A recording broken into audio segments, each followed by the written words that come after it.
Assalamualaikum warahmatullahi wabarakatuh. Bismillahirrahmanirrahim. Allahumma sholli ala Muhammad wa ali Muhammad. Allahumma la ilma lana illa ma 'allamtana innaka antal alimul hakim. Anak-anak sekalian, selamat bertemu dengan pelajaran biologi untuk kelas 12 IPA ya. Kita masih lanjut dari bahasan anabolisme tentang fotosintesis. Jadi di video sebelumnya pembahasan terakhir kita adalah tentang tanaman C3, C4, dan cam. Apa itu? Bahwa tanaman itu punya teknik untuk mengambil CO2 dari udara. Tekniknya sendiri-sendiri supaya ketika mengambil CO2 dari udara, dia tidak kehilangan air. Teknik itu dihubungkan, ini sekedar ingatkan, dengan kondisi lingkungan. Jadi kalau lingkungan sangat panas, air sangat sedikit, maka tumbuhan tidak boleh membuka mulut daunnya lama-lama untuk mengambil CO2. Karena waktu mengambil CO2, stoma dibuka, air akan keluar. Sehingga kalau airnya keluar, maka nggak ada reaksi antara CO2 dengan H2O. Itu proses fotosintesisnya begitu. Nah, ini mengingatkan pertemuan kita bahwa ada tanaman 3 macam. 1 tanaman C3, 2 tanaman C4, 3 tanaman cam. Nah, ketiga tanaman itu membaginya itu adalah berdasarkan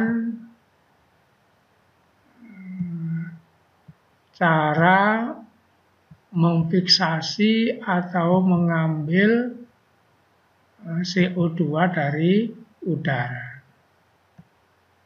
Jadi ada 3 macam cara, ada 3 macam tipe tanaman. Ada tanaman namanya C3, ada tanaman namanya cam. Kita lihat. Untuk tanaman C3, reaksinya hanya satu ini. Satu reaksi ini nanti disebut siklus Calvin. Tempatnya di bagian daun namanya mesofil. CO2, ini program ulang sedikit ya, digabung dengan C5. Yang ambil namanya enzim Rubisco. Untuk tanaman C4, ini tanaman di daerah yang lebih kering sedikit daripada C3. Reaksinya 2. Ini reaksi, ini reaksi. Ya, reaksi yang kedua ini sama dengan ini. Jadi ini siklus Calvin. Nah, sebelum siklus Calvin ada reaksi lain. Kenapa? Ini alasannya. Kalau CO2 itu diambil oleh Rubisco, digabung dengan RBP, ini makan waktu lama sehingga banyak kehilangan air. Maka RBP ini nggak boleh, Rubisco itu nggak boleh ngambil CO2 dari luar. Yang ambil siapa? PEP namanya. Fosfoenol pirufat.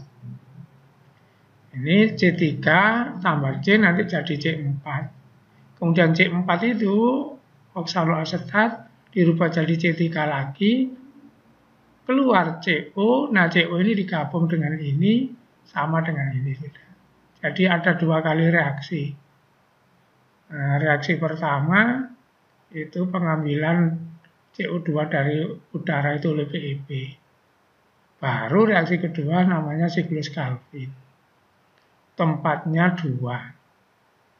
di mesofil sama di selundang. Nah, mesofil yang mana, selundang yang mana, dilihat video sebelumnya. Khusus tanaman cam lebih ekstrim, lebih panas lagi, maka dimodif. Tanaman C4 dimodif nanti. Apa? Sama kejadiannya 2 kali reaksi. Jadi ini reaksi namanya Hartslag, ini reaksi namanya Calvin, ini Calvin. Maka C3 Calvin saja, C4 Hartslag dan Calvin, cam Hartslag dan Calvin, kemudian waktunya. Ini waktunya ada yang dimainkan. Apa? Untuk mengambil CO2 dilakukan di malam hari. Sehingga tanaman di daerah ekstrim panas itu stomatanya kalau siang ditutup rapat, kalau malam baru dibuka. Karena keadaannya ekstrim panas dan ekstrim minus air, itu berarti di gurun itu ya. Nah itu. Kalau kurang jelas videonya yang lalu diputar lagi, ini hanya ngulang saja. Nah, inilah singkatnya perbedaan tanaman-tanaman tadi antara C3, C4 dengan cam. Fiksasi maksudnya pengambilan. Siapa yang mengambil CO2 untuk C3? Rubisco. Gitu. Untuk C4, karboksilase PEP. Untuk cam sama. Gimana fiksasinya untuk C3? Lambat.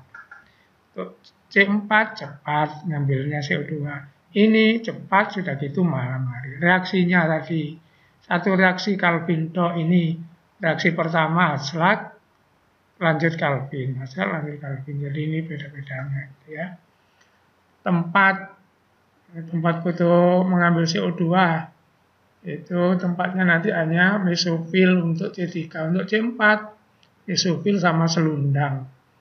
Lihat lagi gambarnya di video yang lalu ya. Waktu C3 mengambil CO2 siang, C4 siang, cam malam. Kondisi lingkungan normal, maksudnya nggak terlalu panas, air ya cukup. Rata-rata seperti Indonesia itu ya. Ini panas, kering. Kalau di Indonesia ini Nusa Tenggara, itu tanaman-tanaman di sana. Ekstrim, sangat panas dan sangat kering. Gitu ya. Ini keterangan yang lain lagi dari secara kepustakaan, dari buku-buku yang sudah di selebihnya ya.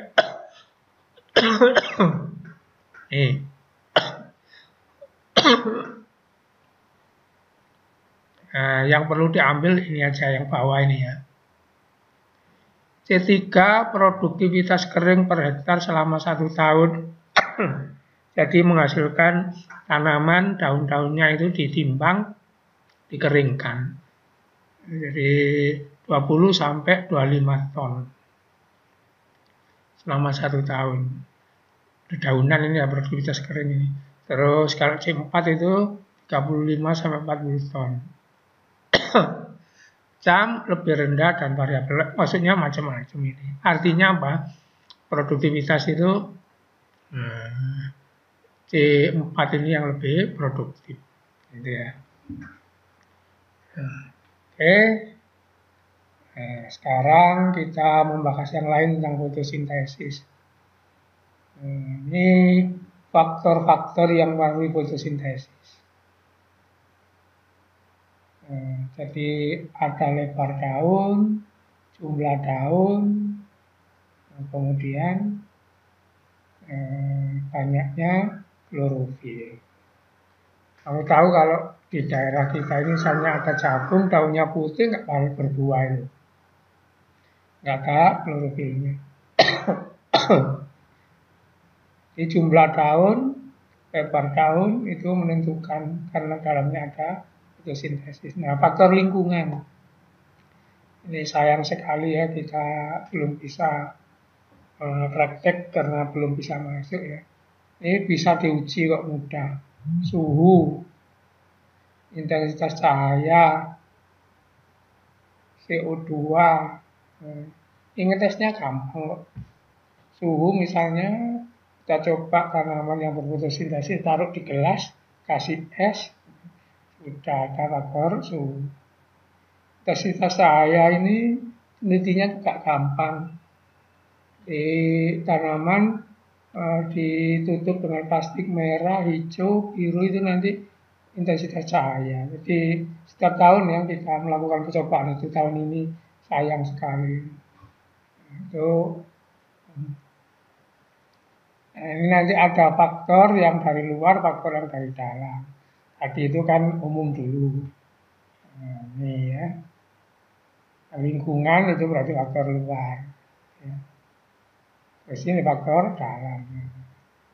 Lingkungan, luar cahaya, CO, temperatur, air. Jadi nggak ada ini, nggak bisa fotosintesis. Makanya sekarang begini, misalnya di negara kutub, kenapa bertaninya itu kok sangat terbatas? Ini faktor cahaya. Jadi di negara kutub itu faktor cahaya. Kalau nggak ada cahaya pas negara kutub di kutub utara misalnya ya, Finlandia, apa itu ya, di sana bercocok tanam nggak sebebas kita. Karena apa? Cahayanya nggak ada, tanahnya ada, airnya ada, cahaya nggak ada. Padahal fotosintesis itu ya air, CO2, cahaya. Jadi ini yang repot. Belum lagi masalah temperatur terlalu rendah. Di orang negara kutub itu bercocok tanam hanya ketika matahari ada di sana. Karena mataharinya bergerak sehingga musimnya jadi 4. Kalau musim dingin ya nggak ada matahari gitu ya. Ini bukti. Itulah kenapa hutan yang banyak itu di Khatulistiwa. Karena cahayanya oke, temperaturnya oke, air banyak, curah hujan, CO2 banyak. Sedangkan di negara kutub sana ada kendala cahaya dan kendala temperatur. Ya. Sehingga hutannya minim. Itu bukti fotosintesis. Hutan itu produk dari fotosintesis. Oke. Lanjutkan lagi. Faktor internal ini klorofil, posisi daun. Ini yang paling kamu catat ya klorofil aja. Jadi kalau tanaman nggak punya klorofil ya nggak bisa melakukan fotosintesis. Oke, nah inilah yang saya maksud kalau kita melakukan percobaan, tanamannya kita kasih tutup plastik merah, kuning, hijau, biru. Ini adalah spektrum matahari.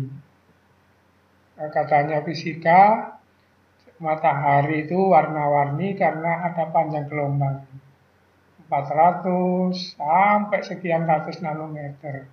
Pembuktiannya di pelajaran SD mungkin atau SMP itu yang kita nyemprotkan air ke udara, kena matahari jadi pelangi gitu ya. Jadi matahari itu cahayanya berwarna-warni. Jadi makanya ada istilah Mijigu Dibinium. Nah ini suatu percobaan dilakukan oleh Pak Engelmann.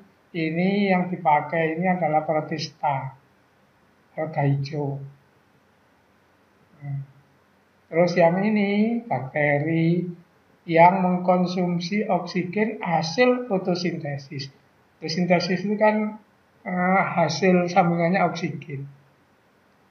Sehingga ini begini maksudnya. Kalau di sini banyak bakteri, berarti di sini diproduk oksigen, berarti di sini fotosintesis jalan. Kalau di sini bakterinya banyak, berarti ada O2, berarti fotosintesisnya jalan. Berdasarkan ini maka tanaman tingkat rendah ini itu bisa berfotosintesis dengan intensitas cahaya yang 400 sampai 450. Jadi cahaya biru. Cahaya merah juga iya, itu tanaman tingkat rendah. Nah, nanti tanaman tingkat tinggi tidak. Apa? Kita sudah belajar tentang P. Nanti dilihat lagi videonya ya.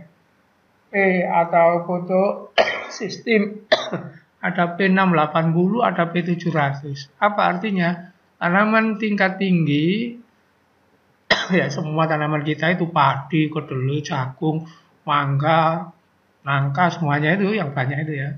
Itu hanya pakai warna merah saja dari matahari. Kenapa? Karena klorofilnya hanya 680 sampai 700 gitu. Dan ini bisa dibuktikan ya. Oke, itu tentang spektrum. Nah, ini hasil penelitian pengaruh CO2 terhadap fotosintesis. Ini grafik ya.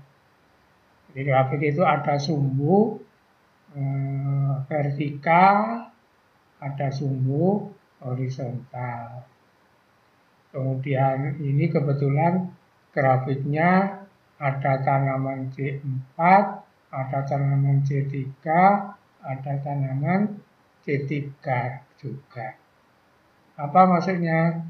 Ini tanaman C4 kondisi terang, C3 kondisi terang, C3 kondisi teduh. Sumbu Y sana itu konsentrasi CO2. Jadi jumlah CO2. Itu. Kemudian sumbu X, rate of CO2 uptake, pemasukan CO2. Jadi ini konsentrasi CO2 di udara, ini CO2 yang diserap, uptake itu masuk. Apa maksudnya? Ini perhatikan. CO2 di udara semakin naik, ternyata fotosintesis semakin jalan. Gitu ya. Contohnya ini 100, fotosintesisnya sekian. 200 sekian, naik kan? 300 sekian. Tetapi, nah ini ada tetapinya. Nanti ada titik jenuh apa? Buktinya grafiknya itu mendatar. Jadi grafiknya mendatar. Misalnya, untuk tanaman C3 di tempat teduh, itu naik hanya CO2 dinaikkan 300, fotosintesis naik. Begitu sudah ada angka 300 di udara itu, satuannya apa nanti ditanyakan di fisika atau kimia ya. Kalau ditambah lagi ternyata nggak bisa. Artinya ada titik jenuh. Jadi penambahan CO2 nggak seterusnya mempergiat fotosintesis. Ada batasnya. Contoh ini tanaman di C3 tempat terang. Nah, bagus itu sampai 500. Gitu ya. Nah itu contoh pengaruh CO2. Apa kesimpulannya? Bahwa penambahan CO2 nggak bisa terus-menerus memperbaiki fotosintesis. Oke. Ini pengaruh temperatur. Jadi fotosintesis dipengaruhi oleh temperatur. Jadi kalau suhunya 0, tambah naik. Ternyata juga nanti kalau suhu dinaikkan terus malah turun. Apa artinya? Jadi suhu 0 nggak bisa jalan. Kemudian kalau suhu di atas optimal juga nggak bisa jalan fotosintesis. Sayangnya di sini nggak ditaruh berapa suhunya terus untuk tanaman apa. Tapi ini berlaku untuk umum. Makanya nggak dikasih angka. Maksudnya gini kesimpulannya. Fotosintesis nggak mau pada suhu terlalu rendah, tidak mau juga pada suhu terlalu tinggi. Makanya sekali lagi terbuktikan di negara tropis ini ya, kita suhunya nggak terlalu tinggi, sekitar 30-an, walaupun musim kemarau, juga tidak terlalu rendah. Beda dengan di Eropa, suhunya bisa 0. Kalau musim panas, walaupun Eropa bisa 50, nah makanya di sana tanaman nggak bagus. Karena tanaman nggak mau suhu rendah, untuk fotosintesis, nggak mau suhu tinggi. Ini katakanlah suhu itu sahur dulu ya, 0, 10 derajat, 20, 30, 40, 50 lah gitu. Top-topnya 30. Ini saya angkanya menurut keadaan di khatulistiwa saja. Jadi kesimpulannya begitu ya. fotosintesis nggak mau di suhu yang rendah, juga tidak mau di suhu yang tinggi. Oke. Nah, ada beberapa percobaan tentang fotosintesis. Ada percobaan Ingenhousz membuktikan dalam fotosintesis dihasilkan oksigen. Ada percobaan Walter Schacht membuktikan fotosintesis menghasilkan amilum. Ada percobaan Engelmann membuktikan spektrum. Ada percobaan Van Til. Nah, untuk yang nomor 2 itu SMP. Sekarang saya perlihatkan model percobaannya. Dan kita tidak melakukan percobaan itu ya.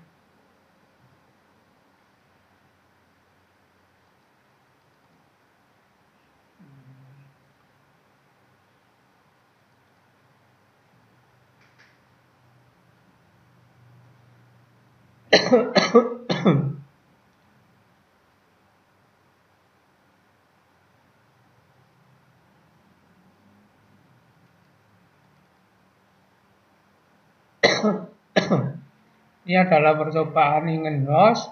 Nah, jadi begini. Ada tanaman ini hidrilla. Kita taruh di air. Ini ada corong kaca.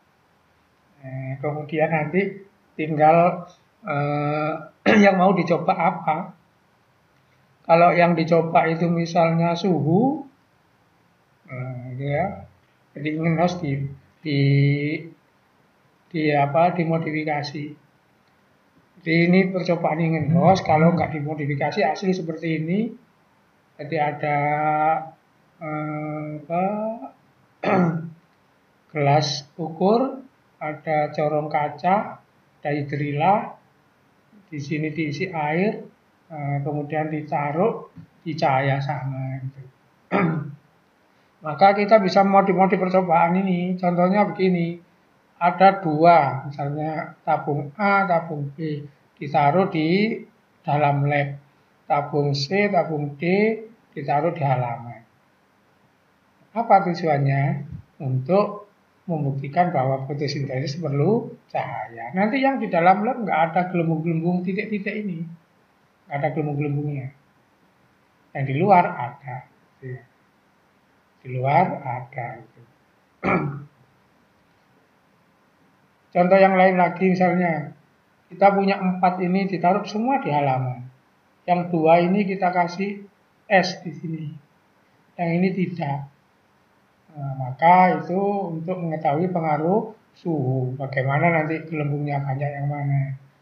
Jadi kalau ada gelembung itu bukti fotosintesis. Karena gelembung itu O2 yang keluar dari tanaman ini.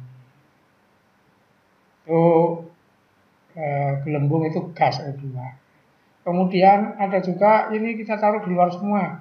Ini ditutup dengan plastik hijau, plastik merah, plastik kuning, plastik biru. Nah, seperti yang di grafik tadi. Itu membuktikan cahaya yang mana yang paling bagus. Nah, itulah kira-kira untuk percobaan Ingenhousz tadi.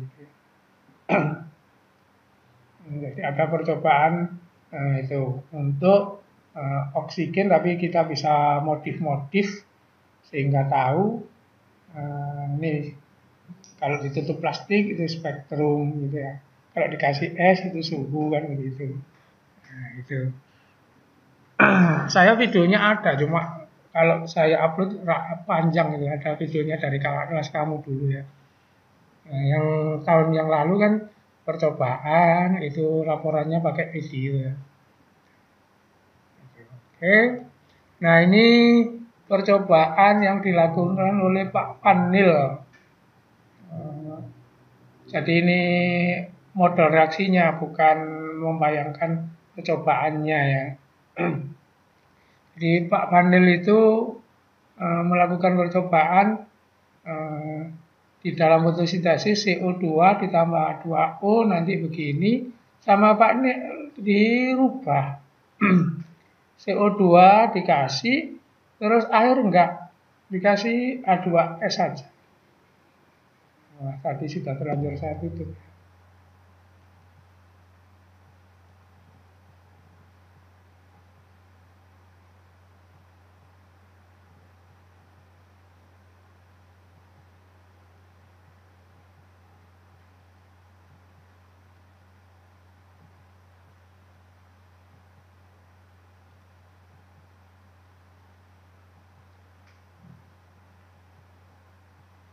Saya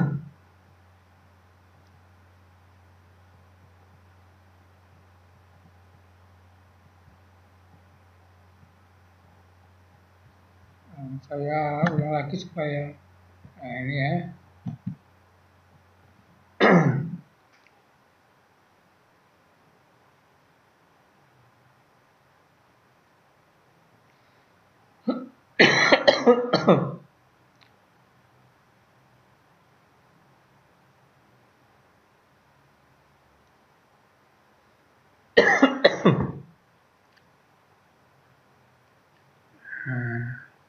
Jadi Pak Vanil melakukan percobaan. Nah, ini. Kalau Pak Vanil begini percobaannya. Jadi ini normal. Ada tanaman hidrilla, ada air. Kemudian yang satunya ini tanaman hidrilla nggak dikasih air. CO2 sama dimasukkan juga, CO2 dimasukkan. Ini dikasih apa? Airnya diganti bahan kimia namanya H2S. Itu percobaan panel. Untuk apa? Kita lihat di sini. Ini yang normal, CO2 ditambah air hasilnya ini. Kemudian CO2 ditambah airnya dibuang ganti H2S hidrogen sulfida. Jadinya apa maksudnya? Nah, nih. Bahwa O2 itu tidak dari sini. Tapi dari sini.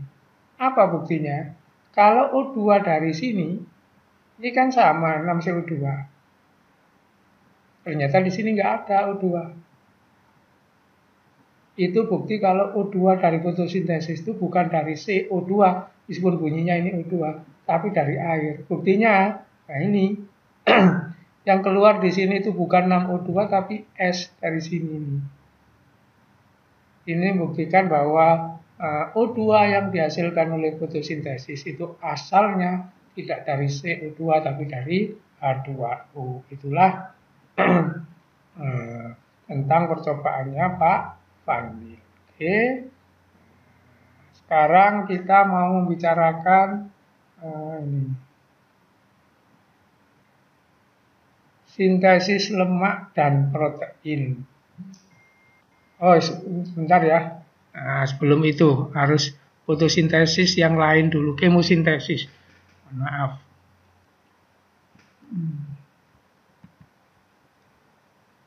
Kemosintesis.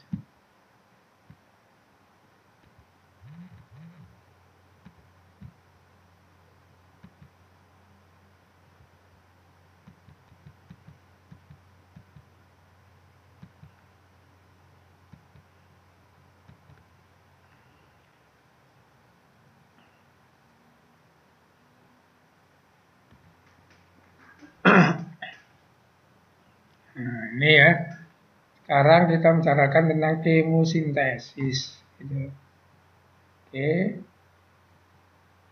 Ini. Kenapa kita harus membicarakan tentang kemosintesis? Ada suatu peristiwa, misalnya begini.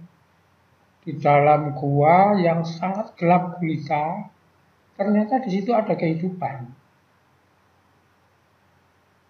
Nah, padahal kalau menurut hukum rantai makanan, maka ada kehidupan itu, ada rantai makanan kan harus ada produsen. Bagaimana di gua yang gelap itu kok ada rantai makanan? Produsennya pakai apa gitu? Itu penelitian pertama. Yang kedua, di laut yang paling dalam juga gelap. Ternyata di dasar laut itu kehidupan berjalan. Rantai makanan juga berjalan, berarti ada produsennya. Nah, dari sana dilakukan penelitian, akhirnya menemukan ini, peristiwa yang namanya kemosintesis itu. Jadi di kemosintesis itu, produsen menyusun makanan tidak pakai cahaya. Jadi walaupun gelap, bisa. Apa contohnya ini? Ya, jadi ini bahkan umum dulu. Kan kalau kemarin itu air itu dipecah oleh matahari. maka namanya nanti fotosintesis. Ini sekarang air itu dipecah oleh energi kimia menjadi elektron, proton, apa. Selanjutnya nanti digabung dengan CO2. Jadi di sini tidak ada reaksi terang pemecahan air karena air itu dipecah tidak oleh matahari, tapi dipecah oleh energi kimia. Proses yang lain sama, adaptasi CO2 yang reaksi gelap itu. Nah, itulah kejadian namanya kemosintesis. Contohnya ini, tadi ada bakteri, namanya bakteri Nitrosomonas. Itu bakteri yang lain namanya Nitrosococcus. Dia tanpa matahari merubah amonium karbonat itu menjadi asam nitrit itu CO2, H2O sama energi. Nah, energi ini dipakai untuk memecah air itu. Jadi ada bakteri bisa nyusun makanan ya lewat proses seperti ini. Jadi ada bahan kimia dirubah jadi bahan kimia lain, hasilkan energi, energinya dipakai memecah air supaya menghasilkan elektron, proton dan sebagainya itu. Nanti digabung dengan CO2 jadi butuh CO2 juga. Baru ini reaksi Calvin tadi. Nah ini keadaan ini namanya disebut dengan kemosintesis, gitu ya. Kemosintesis gitu. Ini berlaku untuk di tempat yang gelap, jadi bakteri pelakunya. Nah, jadi bakteri, nanti ada bakteri namanya bakteri nitrit, bakteri nitrat itu menurut reaksinya ini. Nah ini contohnya lagi.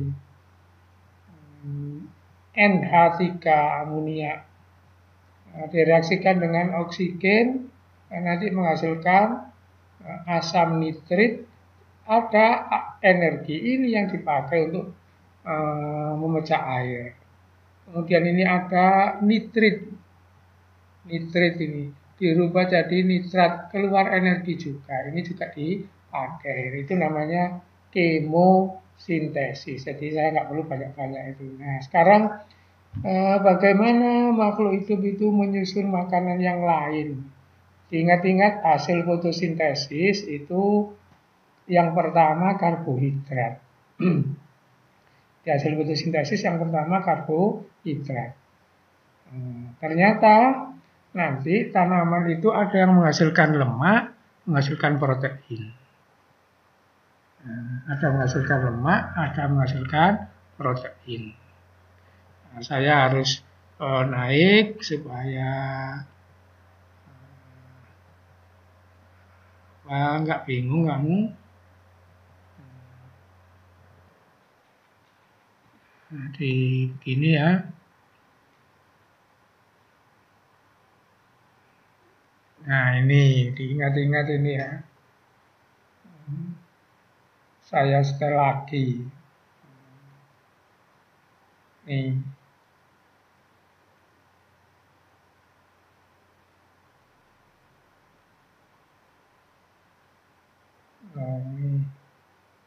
Kalau berhenti nanti saya terangkan.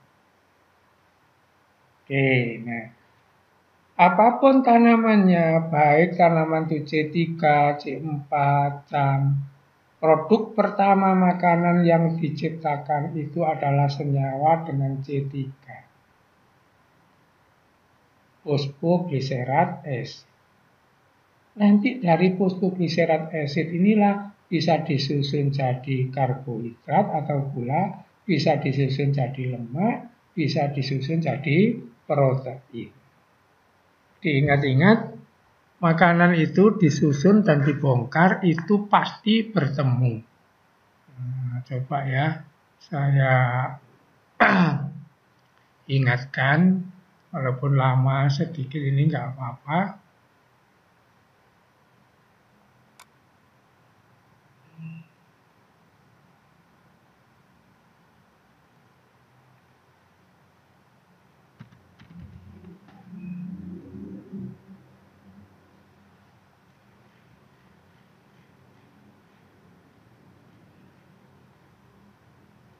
Nah, pertama dari ini dulu. Nah, ini kan. Jadi makanan itu ke atas itu berarti disusun. Jadi H2O, CO2 disusun. Kalau ke sana dibongkar. Nah, coba kalau disusun pertama itu pembentukannya kan di sini. C3 tadi itu di sini. Jadi kalau tanaman itu sudah jadi C3, nanti bentuknya piruvat, nanti bisa dirubah jadi apa saja. Bisa jadi protein, bisa jadi lemak, begitu. Bisa jadi gula. Jadi gitu. Dibongkar juga gitu. Protein, lipid, polisakarida kalau dibongkar kan jadi piruvat. Piruvat itu kan C3. Begitu. Supaya kita lihat yang lain lagi, ini diingat-ingat. Dulu sudah pernah.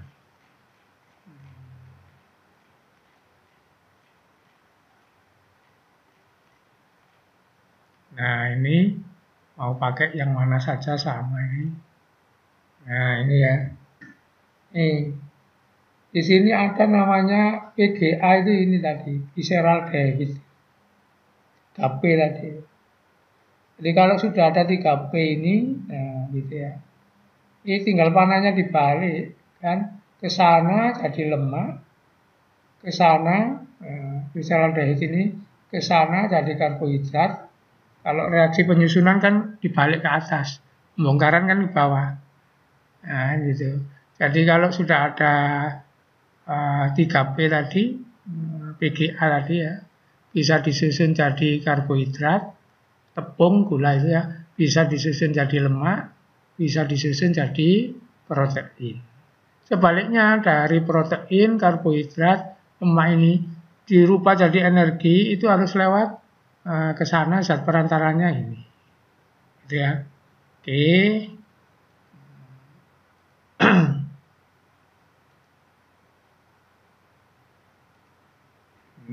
Ini ya.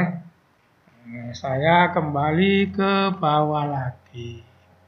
Nah, ini supaya dimengerti.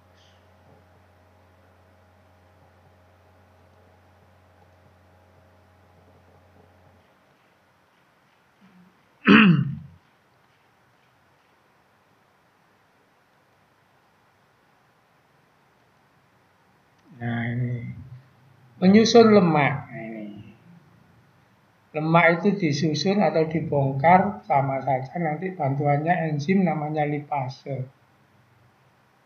Jadi kalau ada gliserol, ada asam lemak, maka dua-duanya bisa disusun jadi ester atau lemak. Jadi gliserol itu bisa dibuat dari asam piruvat. Jadi pertemuan selalu asam piruvat. Terus protein. Protein disusun langsung oleh gen, melainkan melalui proses transkripsi ini di tubuh. Tapi dari makanan juga bisa. Di makanan apa ya sama. Jadi dari piruvat itu bisa dirubah jadi asam amino, jadi protein tadi itu yang ketemu tadi. Oke. Nah, ini di akhir dari metabolisme kita coba latihan-latihan soal ya. Latihan-latihan soal ini. Nah, mungkin masih ingat ya.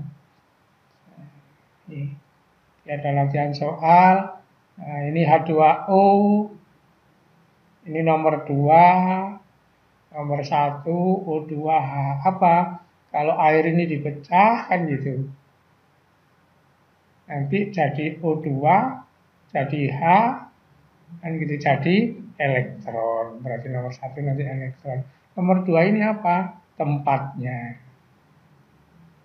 Tempatnya ini nanti namanya fotosistem 2. Seret, ini fotosistem 1. Kalau ini kembali ke sana, dulu sudah pernah hasilnya ATP itu namanya siklus. Kalau ini diteruskan ke sana, non siklus. Kalau siklus hasilnya ATP, non siklus NADPH, bahasa Inggris NADPH. Nah, ini sama dengan tadi ya. H2O jadi elektron, jadi O, jadi P68 tempatnya P680, elektronnya jalan. Nah, ini yang ditanyakan, X menjadi Y. Kita lihat di sini. NIDP menjadi NIDPI. Segitu ya. Ini soal-soal panas nanti begitu. Ini contoh yang lain lagi. Tetap, yang ditanyakan sekarang apa? 4. Sudah jelas ini NIDPI. Ini 2 ITP kan gitu ya. 1, karena ini elektron, ini H, maka ini apa? Pecahannya air ya. Selain elektron, H itu adalah oksigen. Coba kita lihat, nah, oksigen gitu ya. Nah, ini 1 berarti H2O. Jadi yang ditanyakan tetap itu diganti-ganti saja. Ini apa? Fotosistem 2 atau P680. Fotosistem 1 P700. NIDP, NIDPE. Gitu. Nah, ini siklus Calvin. CO2. Siapa ini nomor 1? RUPP. Gitu ya. Yang ngambil CO2 kan RUPP. RUPP. Gitu ya. Ini RUPP. Jadi latihan soal-soalnya seperti ini. Oke. Saya kira ini waktunya sudah pas. Jadi kita sudah selesai untuk urusan metabolisme. Jadi katabolisme sudah, anabolisme sudah, lengkap sudah, tinggal dipelajari. Diingat-ingat, saya ingatkan ya, pelajaran kita itu kerjanya 3 minimal ya. Itu proses yang benar. 1, membaca buku paket yang kalian miliki. Misalnya kalau kalian beli buku PR ya PR itu dibaca. Kalau Erlangga ya Erlangga silakan. Yang kedua, sebagai ganti tatap muka, ini kan video ini itu dipelajari. Yang ketiga itu modul. Nah, jadi modul dibuat oleh gurunya, saya buat, silakan dipelajari. Jadi 3 itu proses belajar kita. Kalau nggak 3 dilakukan berarti prosesnya salah. Baru nanti bisa ikut ulangan, bisa jawab soal, bisa ngerjakan tugas. Jadi kalau 3 itu nggak dilaksanakan, pasti nggak bisa. Pasti itu ya. Kalaupun nanti urusan teknis itu kan gampang. Misalnya nggak bisa mengupload, nggak bisa apa, itu bisa ditanyakan. Itu namanya urusan teknis.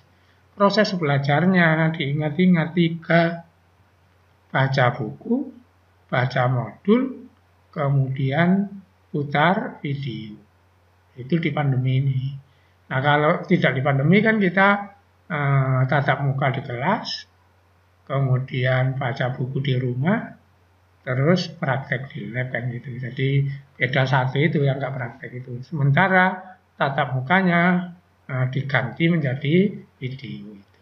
Jadi kalau ada siswa begini misalnya videonya nggak di setel, ya nggak bisa lah. Itu kan pelajarannya kan di sana. Gitu. Kalian membaca buku sendiri ya oke, tapi kan kalau di video itu kan diterangkan satu persatu kan gitu. Makanya kalau videonya kurang menarik kok nggak lain dengan video yang biasa. Lah ini namanya video pembelajaran. Ini kan sama dengan ganti proses saya nerangkan di kelas itu dijadikan video. Jadi nggak sama dengan video-video umum itu ya.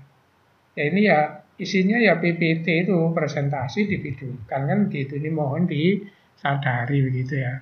Jadi ini semua kelas akan saya ingatkan seperti itu prosesnya, gitu ya. Demikian.